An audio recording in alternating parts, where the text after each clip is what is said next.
সম্মানিত সভাপতি, সম্মানিত মঞ্চে উপবিষ্ট বিশেষ অতিথিবৃন্দ, আমার সামনে উপবিষ্ট প্রিয় অভিভাবকবৃন্দ, শিক্ষার্থীবৃন্দ এবং সম্মানিত সুধী, আসসালামু আলাইকুম, শুভ সকাল। ভালো আছি আমরা সবাই? আমি ইতিমধ্যে অবহিত হয়েছি যে আপনারা এখানে শুধুমাত্র ঘাটাইলের বাসিন্দাই শুধু উপস্থিত আছেন তা নয়। আমি জানি যে আপনারা বিভিন্ন জেলা থেকে বা বিভিন্ন উপজেলা থেকে এখানে ছুটে এসেছেন এই সৎসঙ্গের আয়োজনকে সার্থক করার জন্য। আমি আপনাদের সকলকে এবং সকলের প্রতি অশেষ কৃতজ্ঞতা জানাচ্ছি যে আপনারা এই দূর দূরান্ত থেকে এই সকালবেলায় আপনারা এই অনুষ্ঠানে উপস্থিত হয়ে এই অনুষ্ঠানকে কৃতজ্ঞ করেছেন এবং সার্থক করেছেন। আমি কিছু কথা বলতে চাই, বিষয়টা যেহেতু শিক্ষা নিয়ে, সুতরাং আমরা একটু ফিরে যেতে চাই। এখানে আমরা যারা উপস্থিত আছি একটা বড় একটা অংশ অভিভাবক। আমরা অভিভাবক যারা, তারা কি আমরা আসলে শুনছি? আমরা এদিকে কি শুনছেন? একটু কিছু প্রশ্ন করব, একটু কথা অ্যান্সার দেওয়ার চেষ্টা করবেন আর কি। সেটা হচ্ছে, আপনারা যখন ছোট থেকে স্কুলে যেতেন, আমরা যখন গিয়েছি, আমার খুব ভালো মনে আছে, আমরা আমাদের শিক্ষকদের কতটুকু শ্রদ্ধা করতাম, এটা কি আপনাদের নিঃসন্দেহে মনে আছে?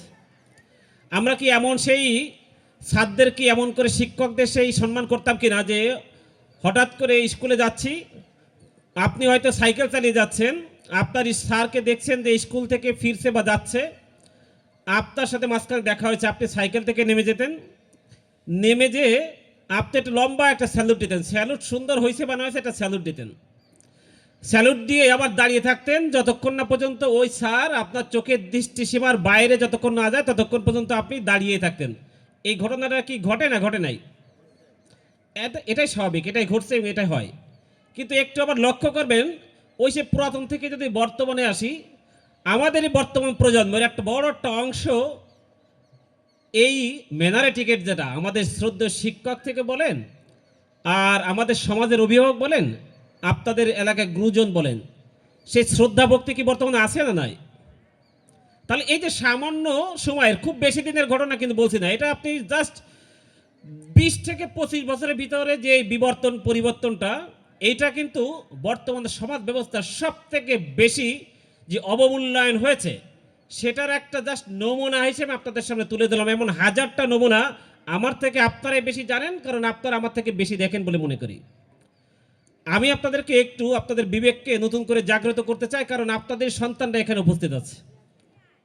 একটু মাঝে মাঝে খেয়াল করবেন, আমরা বিভিন্ন সময়ে কথার ছলে বলে থাকি যে মানুষের মতো মানুষ হও। এই কথাটা বলি না? হয়তো কোনো একজন ছোট্ট শিক্ষার্থী হোক, আপনার সন্তান হোক বা আত্মীয়, ছোট কেউ আপনার সাথে দেখা হলেই বলেন যে বাবা তুমি মানুষের মতো মানুষ হও। তাহলে আসলে মানুষের মতো মানুষ জিনিসটা আসলে কি? এখানে আমরা যারা আমি চোখে দেখছি, আমার প্রত্যেককে তো মানুষ মনে হয়, তাহলে কেন আবার দ্বিতীয়বার বলা হচ্ছে যে মানুষের মতো মানুষ হও?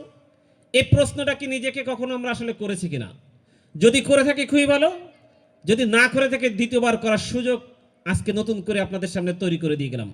একটু খেয়াল করবেন, আসলে এই মানুষের মতো মানুষ হচ্ছে সেই মানুষ, যে মানুষ প্রকৃতপক্ষে বিবেক সম্পন্ন মানুষ, যার ভিতরে মূল্যবোধ আছে, যিনি মনে করে যে আসলে প্রত্যেক ব্যক্তির একটা ব্যক্তিত্ব আছে, প্রত্যেকের একটা স্বাধীনতা আছে।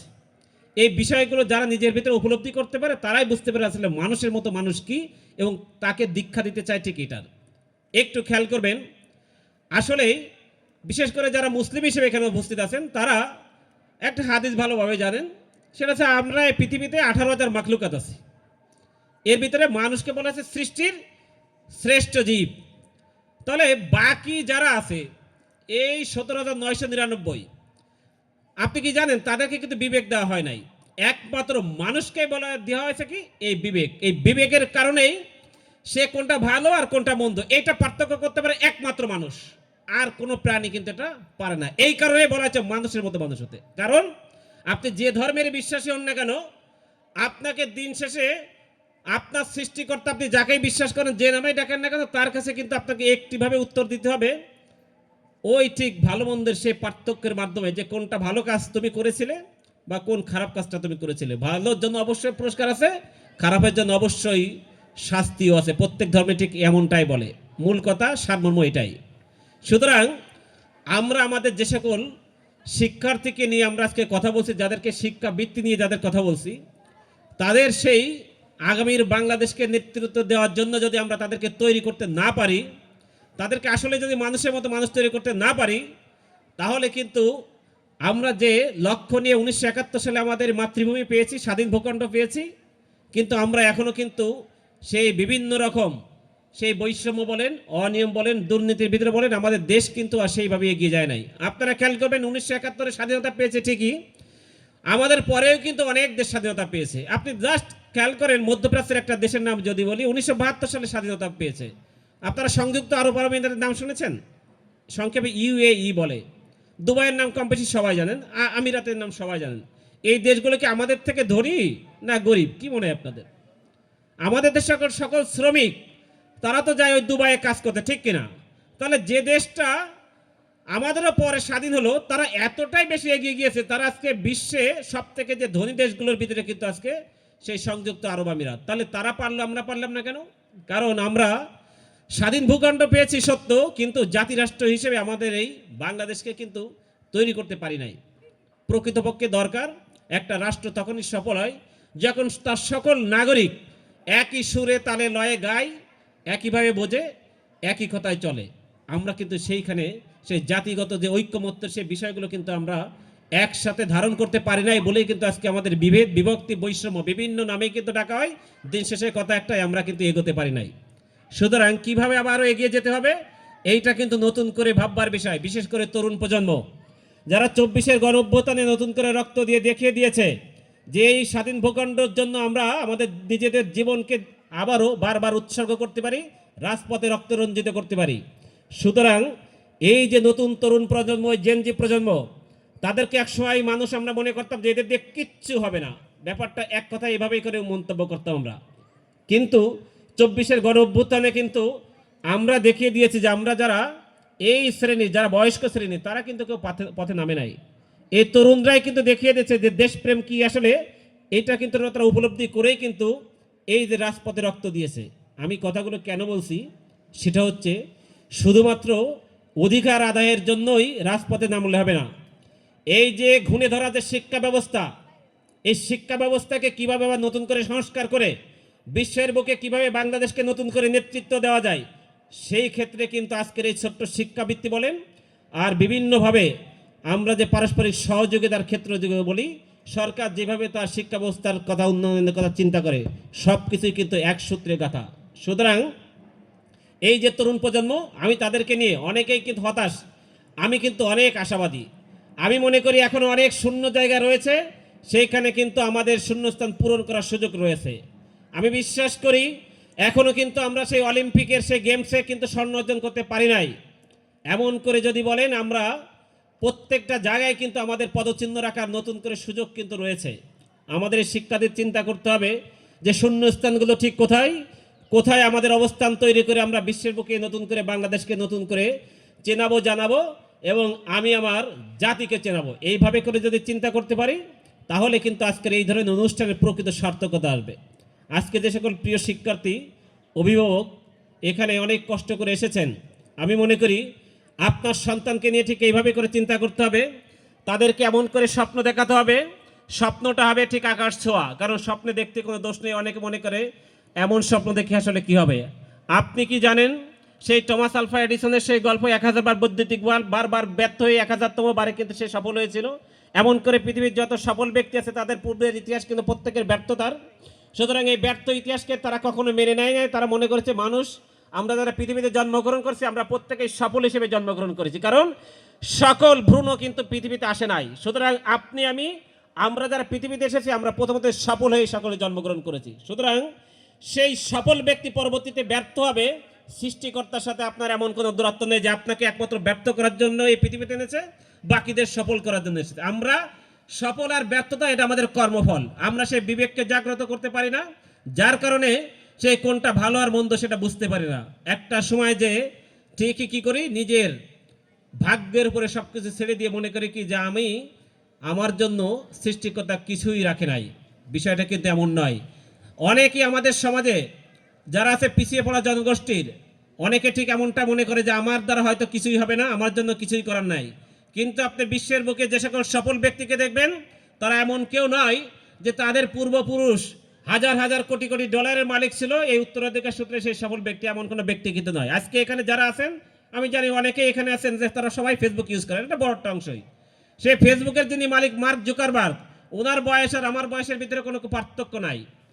উনি কিন্তু আজকে বিশ্বের কি টপ 5-এ আছেন, বিশ্বের ধনী ব্যক্তির 5 জনের ভিতরে উনি কিন্তু একজন আছেন।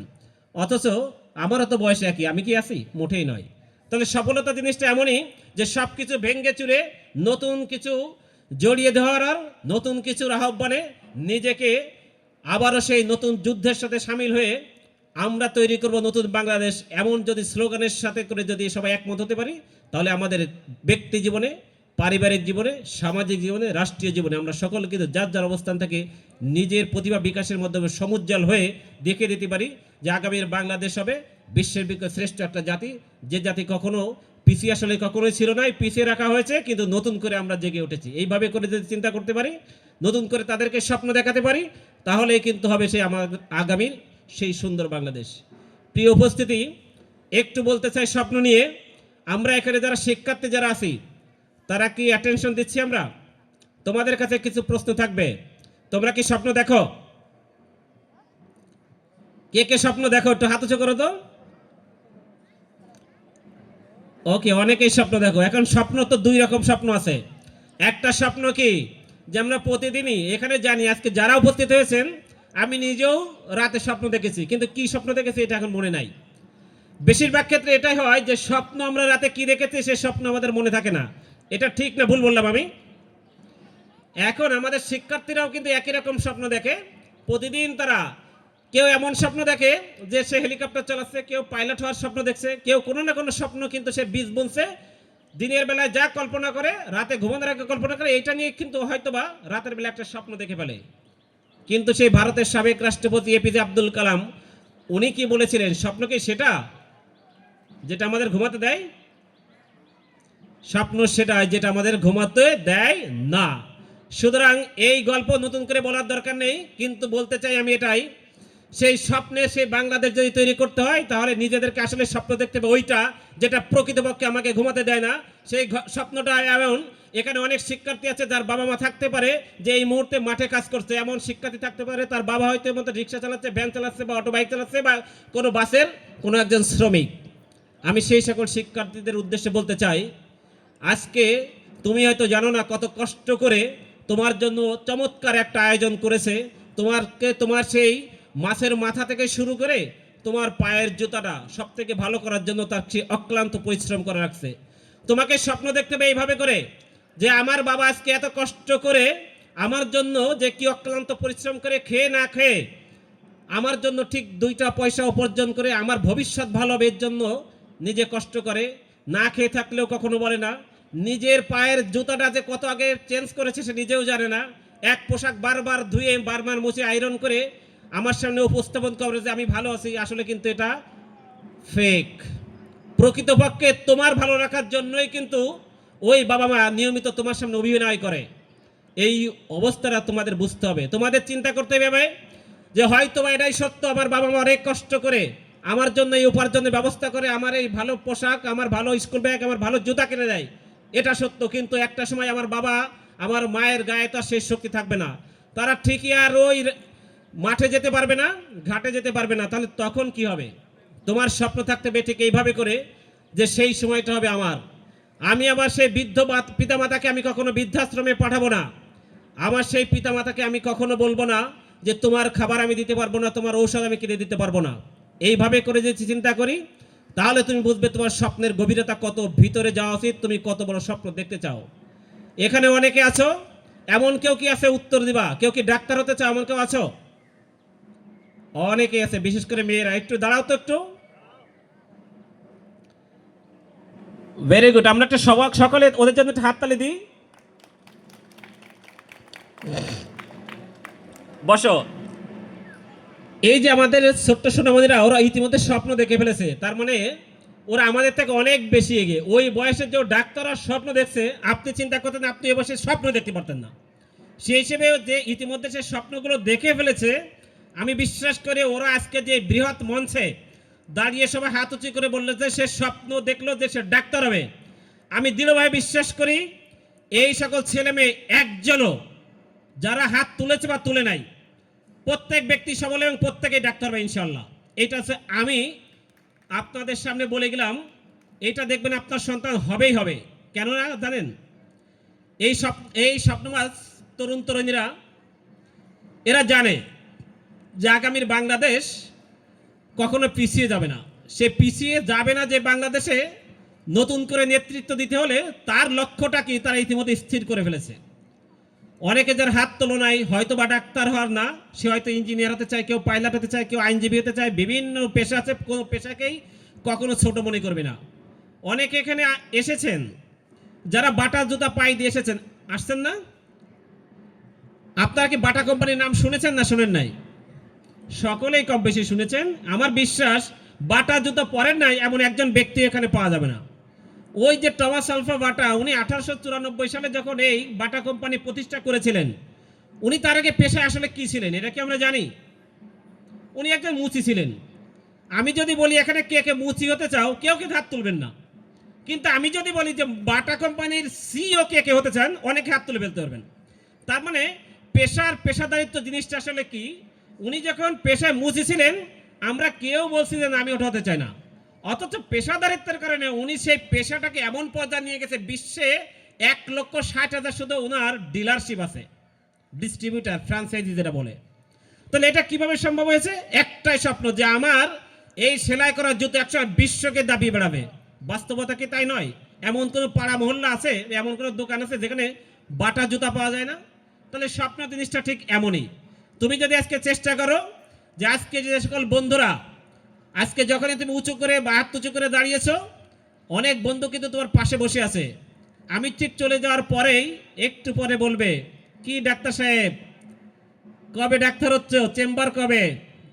আমার একটু প্রেশার বেড়ে গেছে, একটু কি প্রেশারটা মেপে দেওয়া যায় কেন? এমন অনেক কথা বলে না বলে না?